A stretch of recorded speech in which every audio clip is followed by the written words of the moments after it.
তোমার ভিডিও দেখতে এতটাই ভালো লাগে, তোমার এক একটা ওয়ার্ড যেন একদম মনে এসে গেঁথে যায়। সত্যি জানো তো, ড্রাইভারদের কষ্টটা হয়তো জানি না কে বোঝে কে বোঝে না, তবে হ্যাঁ আমার কষ্টটা আমি বলছি, একজন ড্রাইভার হয়ে বলছি। সব ড্রাইভারদের হয়তো কপালে ভালো ভালো বউ, মা, বাবা, ফ্যামিলি জোটে, বাট আমার কপালে পুরোটাই উল্টো। আমার বউ মনে হয়, আমার বিশ্বাস, অন্য কারোর সাথে কথা বলে, সারাদিনে একটা কল করে জিজ্ঞাসা করে না এই যে আমি বাড়ির বাইরে থাকি, আমি কেমন আছি, খাওয়া দাওয়া করেছি কিনা। তার কাছ থেকে শুধুমাত্র এতটুকুই চাওয়া পাওয়া ছিল আমার, তবুও সেটা সে করতে পারলো না। তবে জানো, কষ্ট সেখানেও না। আমার যে মা বাবা, তারাও আমাকে একটা খোঁজ রাখে না, আমার সাথে কথা বলে না। আমার বাড়িতে আমি গেলে এক দুটো কথা বলে, তবুও সেরকম ভাবে না। ওই যে আমি যতদিন দিতে পেরেছি টাকা পয়সা, ততদিনই আমার সাথে কথা বলতো, ভালো ব্যবহার করতো, খোঁজ নিত। আজ থেকে 10 বছর ধরে আমি ড্রাইভিং লাইনে আছি, তবে একটা কথা তো বুঝতে পেরেছি, স্বার্থ ছাড়া কেউই আপন হয় না। একটা কথা কি জানো তো, এই যে কমেন্টটা, জানো তো একজন ড্রাইভার কতটুকু কষ্ট নিয়ে এই কথাটা বলেছে। আর হয়তো ড্রাইভারদের সব থেকে বড় কষ্ট কখন হয় জানো, তারা হয়তো এই কষ্টটা কাউকে বলে না। তারা কতবার যে মরতে মরতে বেঁচে গেছে সেটা হয়তো তারা নিজেরাও জানে না। তারপরও তারা পরিবারের খুশির জন্য, পরিবারের জন্য নিজের জীবনটাকে উজাড় করে দিচ্ছে।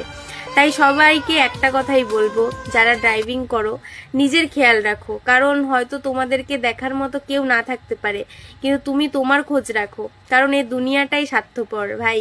কারণ এই দুনিয়াতে তুমি যতক্ষণ দিতে পারবে ততক্ষণই তোমার কদর সবাই করবে, আর যখনই তুমি দেওয়া বন্ধ করে দেবে, কদর, তোমার প্রতি ভালোবাসা এসব আর কারোর কাছে দেখতে পারবে না। এটাই হচ্ছে জীবন, বুঝলে? আর শোন, তুই বোঝাচ্ছিস তোর জীবনে আমার কোনো দরকার নেই, তাহলে দরকার তো আমারও নেই, কিন্তু পার্থক্য এটা, তুই শুধু বোঝাচ্ছিস আর আমি সেটা করেও দেখিয়ে দেব। আও তো ওয়েলকাম, যাও তো ভিড়কাম। ধন্যবাদ।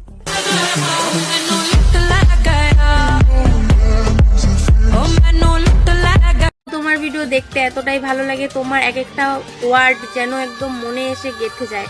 সত্যি জানো তো, ড্রাইভারদের কষ্টটা হয়তো জানি না কে বোঝে কে বোঝে না, তবে হ্যাঁ আমার কষ্টটা আমি বলছি, একজন ড্রাইভার হয়ে বলছি। সব ড্রাইভারদের হয়তো কপালে ভালো ভালো বউ, মা, বাবা, ফ্যামিলি জোটে, বাট আমার কপালে পুরোটাই উল্টো।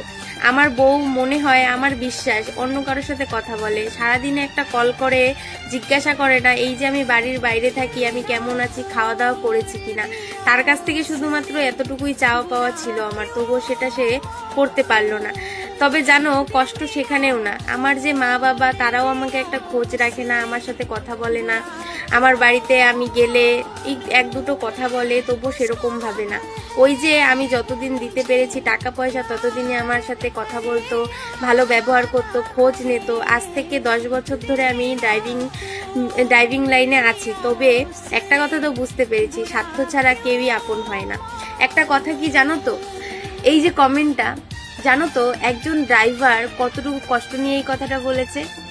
আর হয়তো ড্রাইভারদের সব থেকে বড় কষ্ট কখন হয় জানো, তারা হয়তো এই কষ্টটা কাউকে বলে না। তারা কতবার যে মরতে মরতে বেঁচে গেছে সেটা হয়তো তারা নিজেরাও জানে না। তারপরও তারা পরিবারের খুশির জন্য, পরিবারের জন্য নিজের জীবনটাকে উজাড় করে দিচ্ছে।